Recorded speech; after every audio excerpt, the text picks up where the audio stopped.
Men man kan også se, at de lander forholdsvis meget på ben, og lander godt og stille og roligt. Så det er roligt at se på, at det er godt. Hvad betyder det? Man kan se, der står nogle trænere og tager imod dem. Hvad betyder det at have god modtagelse på dernede? Altså, det betyder jo en hel del, men det betyder kun noget i de farlige situationer, og det er også derfor, de står der for ligesom at redde deres elever. Men ellers så er det godt at lande så meget uden modtagelse som overhovedet muligt.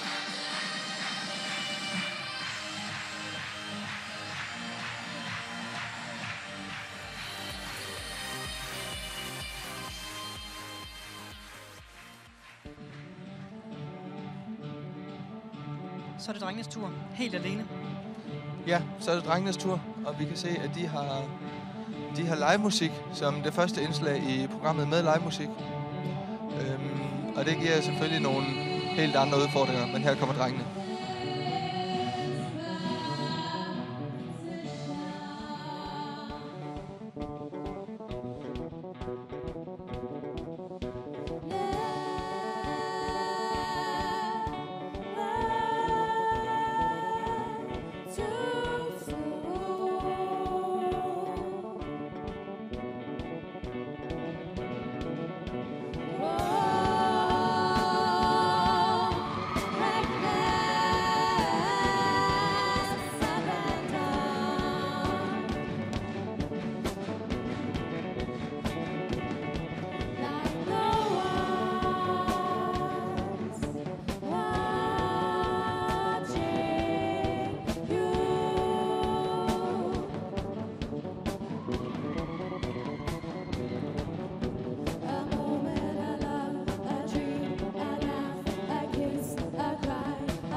Det gik jo meget godt med det live musik, synes jeg.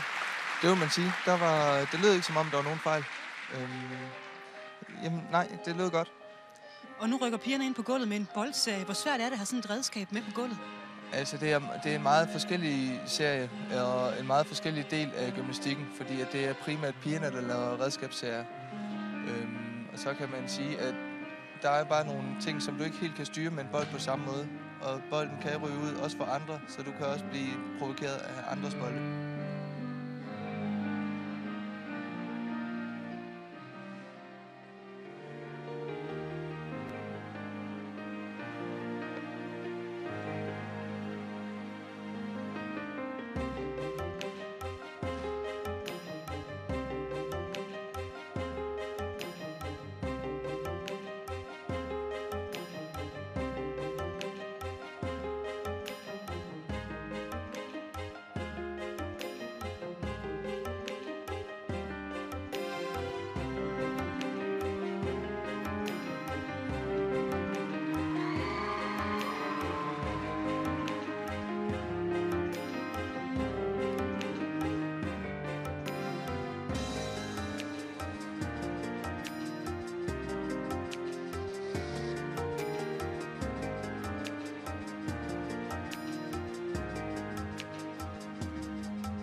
Der var ikke nogen, der tabte den, tror jeg faktisk. De lykkedes at komme igennem uden fejl. Jeg synes heller ikke, jeg så nogen. Så det kan man sige, at det er jo bare rigtig godt. Det vil også, altså en tabt bold, det vil også være et forstyrrende element i forhold til tilskuerne og hvad tilskuerne ser. Så jo færre bolde, jo dygtigere har pigerne været. Og nu får vi nogle springbaner ind. Det er dem, som vi kalder airtracks. Hvad er fordelen ved at springe på sådan noget? Altså fordelen, det er, at de er meget mere bouncy, og det giver dig det giver dig et større afsæt, end hvis du havde haft et afsæt på gulvet. Så det hjælper lige drengene med at springe det højere, når de går i gang hjemme? Og lande lidt mere stilrent, end de ellers ville have gjort.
Det er lidt anderledes, at man vælger at bruge de her 2 springplatforme inde i midten. Hvad tænker du om den løsning? Altså, jeg synes det er en god løsning. Også fordi, at drengene får noget lidt mere kreativt ud af det, end bare hvis det var en almindelig lang bane. Så det gør også, at du kan tænke lidt mere kreativt og tænke lidt i lidt anderledes bane, end du ellers ville have gjort. Og det ser vi jo, drengene gør her, både ved at lave baglæns og forlæns saltoer, men også at lave 20-spring og genspring og sådan noget, som de laver på tværs over de her 2 platforme. Hvad tænker du? Vi talte lidt med lærerne før showet gik i gang her. Hvad er det, de har lavet sig inspirere af, da de lavede det her? Jamen det, de har lavet sig inspirere af, det er, at der er kommet ting fra anderledes miljøer end den almindelige gymnastikverden. Vi ser ikke så mange fejesving, og vi ser ikke så mange drenge svinge med armene, men vi ser lidt mere urbane bevægelsesmetoder og lidt mere bylivsbevægelsesmetoder. Så det er på godt gammeldags dansk street? På godt gammeldags dansk street, ja. Og lidt inspireret af det, som mange måske vil kende som parkour i virkeligheden? Det kunne man sagtens se, ja. Det kunne man sagtens se. Vi ser nu her, at for at drengene ligesom kan komme lidt mere smooth ud med redskaberne, som vi snakkede før, så kommer pigerne ind på en lidt anderledes metode, så de ligesom kan tage lidt blikfang, og airtracksene og madrasserne kan komme så hurtigt ud som muligt. Og nu er det faktisk pigerne, der har showet igen herinde. Det er en pigeserie, vi skal se. De starter i 3 elementer. Ja. Jamen, det kan jo give dig en lidt anderledes udfordring i forhold til koreografi, og kan give dig et anderledes udtryk. Og når man laver så forskellige opstillinger, som de gør nu her, det giver dig en mulighed for at se pigerne lidt mere tydeligt, og det ser den enkelte pige i forhold til, hvis de bare stod i en stor opstilling.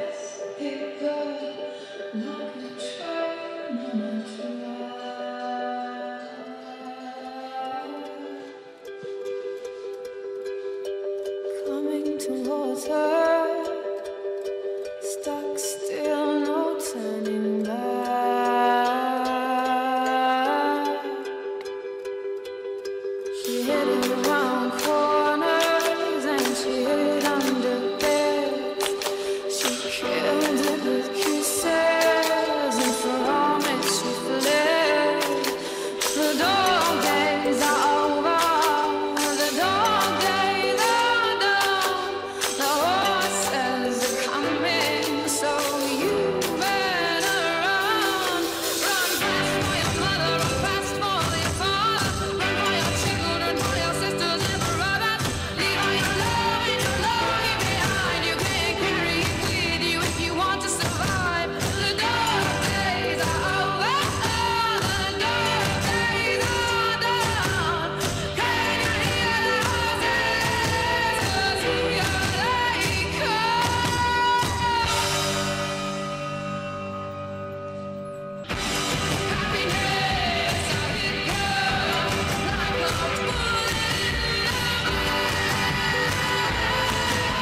der kan man se, at der får Ringe Efterskole altså også på elegant vis lige få nogle redskaber ind i baggrunden, uden man egentlig tænker over det. Det vil man sige, det lægger man slet ikke mærke til.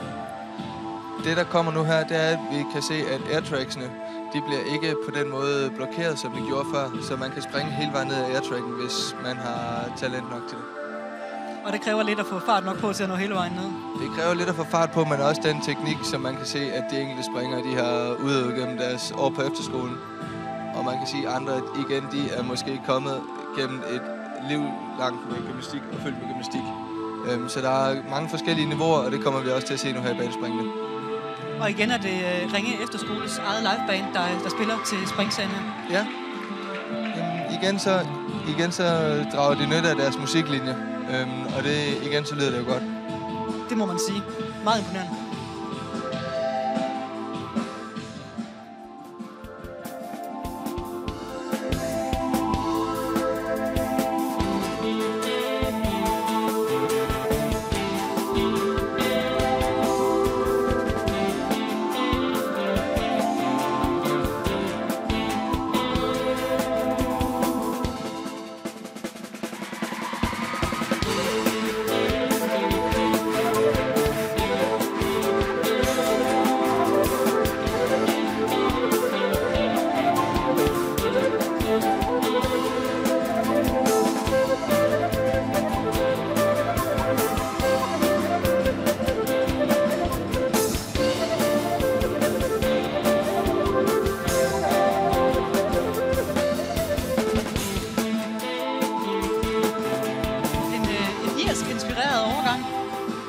Ja, igen, der gør de det lidt for at bryde det op, fordi for det utrænede gymnastikøje, der kan det meget hurtigt komme til at ligne de samme spring, der bliver lavet hele tiden.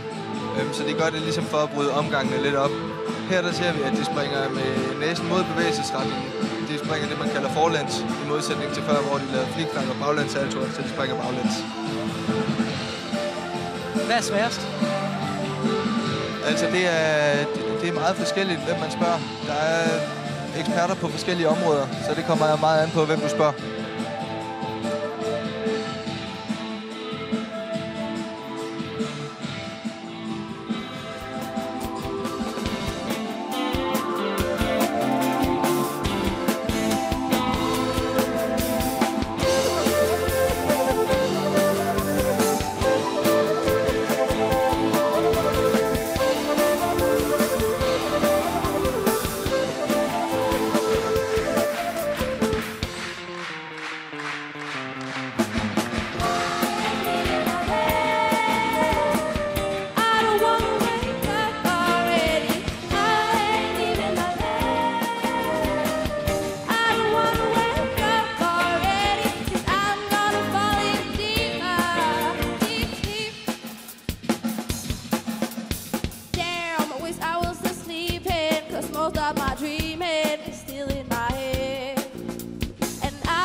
Selvom eleverne fra Ringe Efterskole de fortsætter på gulvet lidt endnu, så er vi nødt til at runde af her og give plads til de regionale nyheder, for klokken den er blevet 19:30.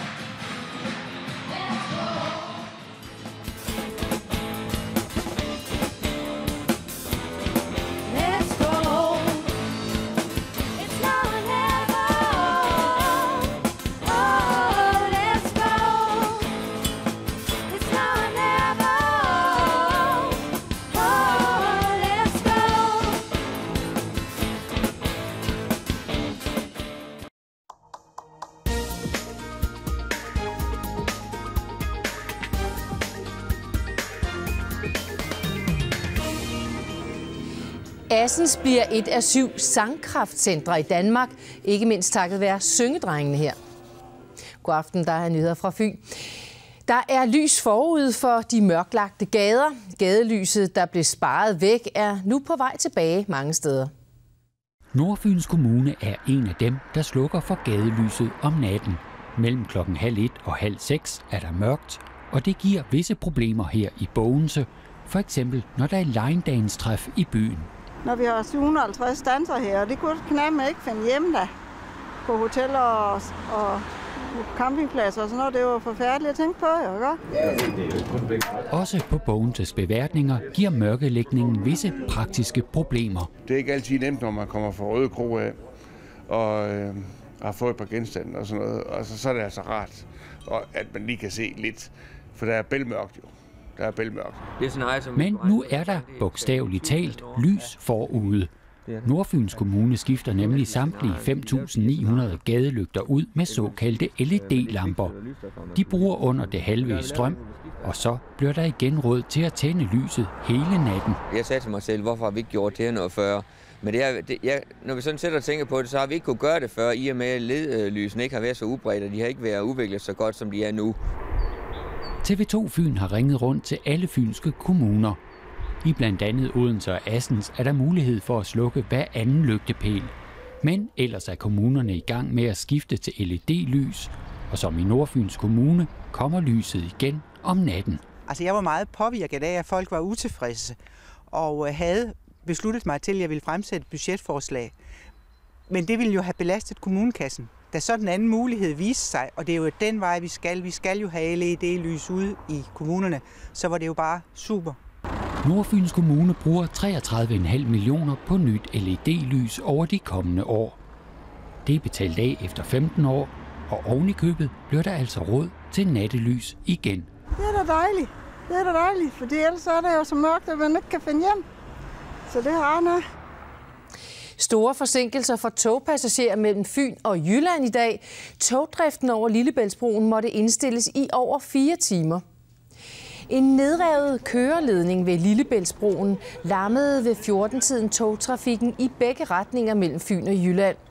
Alle togpassagerer mellem Fredericia og Middelfart måtte transporteres over Lillebæltsbroen i togbusser. Køreledningen kortsluttede og faldt ned på sporene, fordi en ørn kom for tæt på køreledningen, så der skete en kortslutning. Og den nærgående ørn forårsagede så store forsinkelser for mange togpassagerer. Det er rigtig ærgerligt. Ja, vi har været afsted i 3 timer nu, tror jeg, eller sådan noget. Vi kommer fra Esbjerg af og skal til Odense. Ja, præcis. Jeg kommer 2 timer senere hjem til Sjælland, hvor jeg bor, men det er okay. Bare jeg kommer hjem. De har jo sendt busser ud, og de har gjort, hvad de kunne. Jamen, vi kan jo kun tage det med et lyst smil. Det er jo ikke folk, der kører busserne. Det er jo ikke deres skyld. Så vi kan tage det med et lyst smil, og så er det bare derudad. Og her kl. 18.30 begyndte togene igen at køre over Lillebæltsbroen. EU's nye budget åbner mulighed for mere udvikling i landdistrikterne. Som vi fortalte i går, bliver dansk landbrug beskåret med 1,4 milliarder kroner på grund af EU's nye budget. Men samtidig er der åbnet for, at der kan flyttes penge fra den nuværende hektarstøtte over i landdistriktspuljen. Penge, som for eksempel kan bruges til grøn omstilling i landbruget eller andre projekter, der skaber arbejdspladser i landdistrikterne. Ja, man må overføre 1 milliard til landdistriktsstøtten, og jeg synes, det giver nogle nye muligheder for os at tænke innovation, arbejdspladser og grøn omstilling, som landbruget så rigtig gerne vil have. Assens vil være kraftcenter for sang. Centeret skal få sangen til at blomstre i folkeskolen, i musikskolen og i kirken. I centrum for det hele står syngedrengene fra Assens.